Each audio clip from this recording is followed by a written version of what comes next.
యేసుక్రీస్తు పేరట మీ అందరికీ వందనాలు. దేవాతి దేవుడైన యెహోవా దేవుడు రోషం కలిగిన దేవుడు.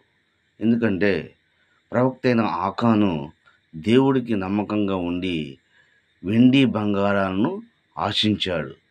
కానీ చివరికి ఏమైపోయాడు తెలుసా? అగ్నిలో కాల్చివేయబడ్డాడు. ప్రియమైన సహోదరి సహోదరులారా, దేవుడికి నమ్మకంగా ఉండి నమ్మకద్రోహం చేసిన ప్రతి ఒక్కరికి కూడా అగ్నిలో కాల్చివేయబడతారని మీ అందరికీ తెలియజేస్తున్నాను. కాబట్టి మనం దేవుడికి నమ్మకంగా ఉండి దేవునితో అంటుకట్టబడిన మొక్క వల్ల మనం ఉంటే మనలను ఆయన పరిశుద్ధులుగా ఏర్పాటు చేసి మన కుటుంబాలను కూడా పరిశుద్ధులుగా చేస్తారు. ఎందుకంటే మన పిల్లల తరతరాలు పరిశుద్ధంగా ఉండాలంటే దేవుడికి నమ్మకంగా ఉండాలి. ఆమేన్. ఈ చిన్న మాటలు దేవుడు దీవించును గాక. ఆమేన్.